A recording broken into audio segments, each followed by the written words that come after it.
जोधपुर राजस्थान से खबर। जोधपुर में गणतंत्र दिवस गरिमा उल्लास और राष्ट्रीय चेतना के साथ हुआ संपन्न। जोधपुर में गणतंत्र दिवस गरिमा उल्लास और राष्ट्रीय चेतना के साथ संपन्न उमेद राजकीय स्टेडियम में आयोजित हुआ भव्य जिला स्तरीय मुख्य समारोह। जोधपुर 26 जनवरी जोधपुर जिले में 77वां गणतंत्र दिवस पूरे जोश और उत्साह के साथ मनाया गया, जहां मुख्य अतिथि संसदीय कार्य विधि और न्याय मंत्री श्री जोगाराम पटेल ने राष्ट्रीय ध्वज फहराया तथा परेड निरीक्षण के उपरांत मार्च पास्ट और सलामी ली। उत्कृष्ट सेवाओं के लिए 39 प्रतिभाओं का सम्मान समारोह के दौरान मुख्य अतिथि श्री पटेल ने विभिन्न क्षेत्रों में उल्लेखनीय और उत्कृष्ट सेवाएं देने वाले 39 महानुभावों को प्रशंसा पत्र प्रदान कर सम्मानित किया। इस अवसर पर राज्यपाल का संदेश अतिरिक्त जिला कलेक्टर श्री जवाहर चौधरी द्वारा पढ़कर भी सुनाया गया। अपने प्रेरक संबोधन में श्री पटेल ने कहा कि गणतंत्र दिवस केवल उत्सव नहीं बल्कि 140 करोड़ भारतीयों के संकल्पों का पर्व है। संविधान निर्माण में डॉक्टर राजेंद्र प्रसाद, बाबा साहब डॉक्टर भीमराव अम्बेडकर, सरदार वल्लभ भाई पटेल सहित अन्य महापुरुषों की भी योगदान रहा। मंच के सामने से हमारी परेड सलामी देते हुए गुजर रही है। परेड कमांडर देवेंद्र सिंह भाटी ने सलामी दी और प्रथम आरएसी की सुरेंद्र कुमार प्लाटून कमांडर इसका नेतृत्व कर रहे हैं। पुलिस कमिश्नरेट पुरुष दिनेश कुमार सब इंस्पेक्टर दूसरी टुकड़ी का नेतृत्व करते हुए,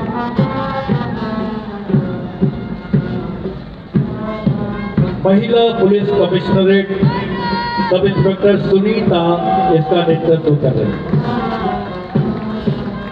नई दिल्ली में आज कैप्टन हर्षिता राघव एनिमल दस्ते का नेतृत्व।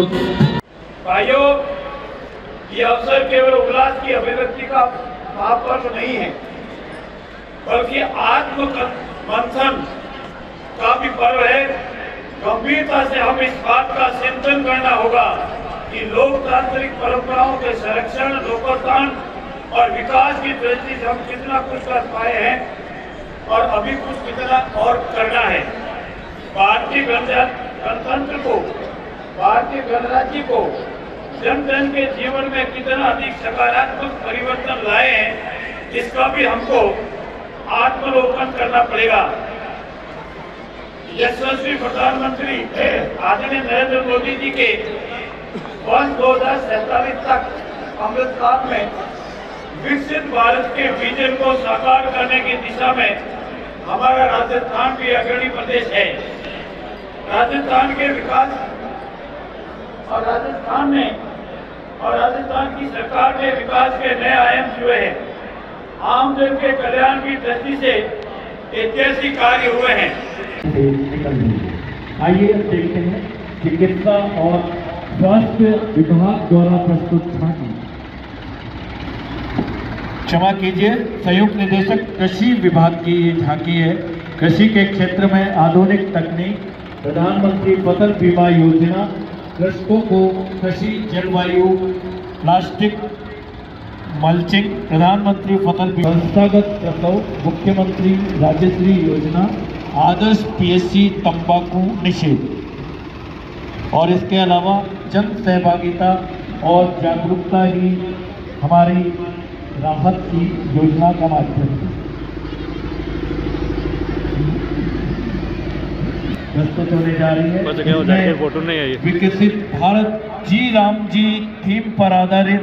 यह सिर्फ झांकी नहीं है बल्कि ग्रामीण अभिकरण नंद घर की ये अलग अलग झांकियां लेकर महिला एवं बाल विकास विभाग बहुत ही शानदार ये विकसित भारत जी राम जी और ग्रामीण विकास कार्य की वंदे मातरम का मंत्र है। आत्मनिर्भर भारत के साथ जिला परिषद ने ये शानदार प्रस्तुति दी।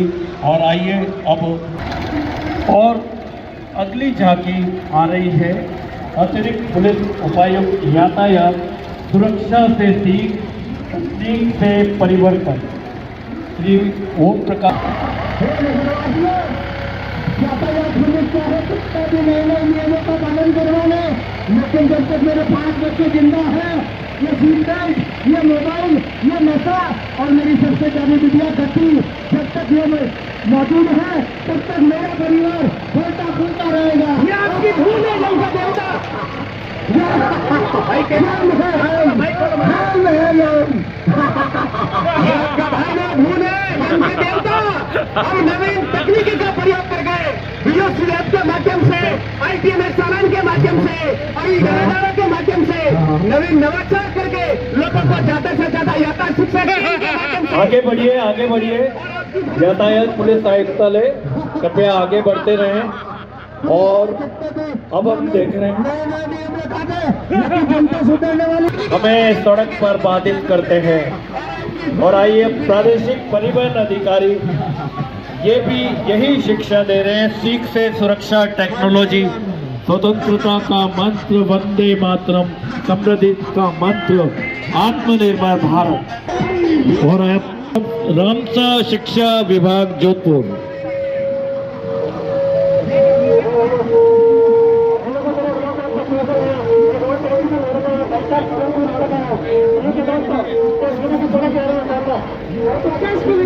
बहुत ही शानदार झांकियां।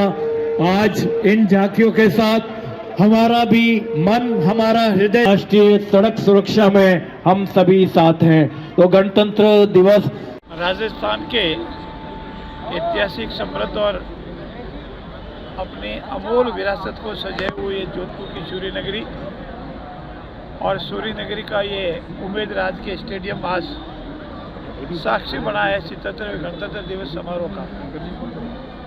यशस्वी मुख्यमंत्री आदरणीय भजनलाल जी के नेतृत्व में राजस्थान प्रदेश अमृत काल में आदरणीय नरेंद्र मोदी जी के सपनों का भारत बनाने के लिए, उस ऐतिहासिक विरासत को पुनः प्राप्त करने के लिए, जहां भारत सोने के चिड़िया कहा जाता था, पुनः हमारे वैभव प्राप्त करने के लिए राजस्थान भी समृद्ध और विकसित की ओर बढ़ पड़ा है। तो संकल्प हमने अपना आम चुनाव से पहले जनता जनार्दन के समक्ष रखे थे। उस पर कार्य करते करते हम बहुत अधिक संख्या में हमने संकल्प को पूरा किया है और हमने राजस्थान को समृद्ध और विकसित बनाने के लिए जो प्राथमिकताएं तय की, जिसमें पेयजल से संबंधित हो, जिसकी विस्तृत जानकारी आपको अलग अलग गिनाने की आवश्यकता नहीं, राज्य राजस्थान से संबंधित हो, जिसमें 35 लाख करोड़ एमओ में से पहली बार हिंदुस्तान के किसी प्रदेश की सरकार ने 8 लाख को ग्राउंड ब्रेकिंग की है, धरातल पर उतारा है। रोजगार के लिए राजस्थान में जिस तरह का वातावरण बना था, पेपर लीक हो, पेपर माफिया हो, नकल में हो, बेरोजगार नौजवानों में जो निराशा छाई थी उसको समाप्त किया है। और इन 2 वर्षों में जितनी भी परीक्षाएं हुई है वो पूर्ण रूप से पारदर्शिता से, निष्पक्षता से हुई है। बेरोजगार नौजवान भाई बहनों में पुनः विश्वास जगा है कि हमारी मेहनत का फल हमें मिलेगा। जितनी भर्तियां हुई उसका कैलेंडर आपके सामने है, जो इस वर्ष होने वाली है उसका कैलेंडर भी आपके सामने जारी कर दिया है। 1 लाख का कैलेंडर इस वर्ष और 1,45,000 से अधिक का नियुक्तियां देने का कार्य चल रहा है। और इतिहास में पहली बार राजस्थान में इतनी बेरोजगार नौजवान भाई बहनों को नियुक्तियां दी है, वो भी जो छोटे छोटे पदों की, अंतिम अधिकारी जिसको चपरासी बोलते हैं, ड्राइवर बोलते हैं, बाबू बोलते हैं, कांस्टेबल बोलते हैं, वीडियो बोलते हैं, ऐसी भर्तियां। साथ ही साथ माताओं बहनों के विकास के लिए, काश्तकारों के विकास के लिए, चाहे मुख्यमंत्री किसान सम्मान निधि हो, MSP बढ़ाने का विषय हो, खाद बीज का वितरण का विषय हो, किसान समृद्ध हो तो हमारा देश और हमारा प्रदेश समृद्ध। साथ ही साथ माता बहनों के लिए चाहे उनका पेंशन का विषय हो, उनकी समृद्धि का विषय हो, लखपति दीदी का विषय हो, ये सभी राजस्थान में ऐतिहासिक कार्य हुए हैं। मेरे ST भाइयों के लिए भी अनेक योजनाएं की गई जिससे वो भी सशक्त बने, हमारे विकास में भागीदार बने और राजस्थान में एक विकास का नया वातावरण बनाए। मित्रों, पूर्ववर्ती कांग्रेस सरकार ने अपने कार्यकाल के दौरान चाहे पंचायत राज का डिलिमिटेशन का कार्य हो, शायद नगर निकाय का डिलिमिटेशन का कार्य और जिस तरह से राजनीतिकरण किया था उसको समाप्त कर यशस्वी बंदरलाल जी के नेतृत्व में पूर्ण पारदर्शिता से निष्पक्षता से डिलिमिटेशन का कार्य पूर्ण हो चुका है। बहुत कम शिकायतें, बहुत ही कम, 0 जन शिकायतें मिली है और 1-2 शिकायतें गई माननीय राजस्थान उच्च न्यायालय तक गई। माननीय राजस्थान उच्च न्यायालय ने भी राजस्थान सरकार की सराहना करते हुए डिलिमिटेशन को सही माना है। आने वाले समय में चुनाव होंगे। राजस्थान सरकार जब भी चुनाव आयोग कहेगा चुनाव कराने को तैयार है। राजस्थान सरकार की पूरी तैयारियां हैं और डिलिमिटेशन चाहे निकाय का हो या पंचायत राज का हो, कार्य पूर्ण हो चुका है, उसका नोटिफिकेशन हो चुका है। मैं आपकी मार्फत आज राजस्थान की आवाम, जोधपुर की आवाम को इस गणतंत्र दिवस की बहुत बहुत बधाई देता हूँ और आपकी मार्फत आराधना करता हूँ, प्रार्थना करता हूँ, रिक्वेस्ट करता हूँ, आइए हम सब राजस्थान के विकास में सहभागी बने, राजस्थान समृद्ध और विकसित बने और राजस्थान देश में अग्रणी प्रदेश बने। बहुत बहुत धन्यवाद। जय हिंद, जय जय राजस्थान।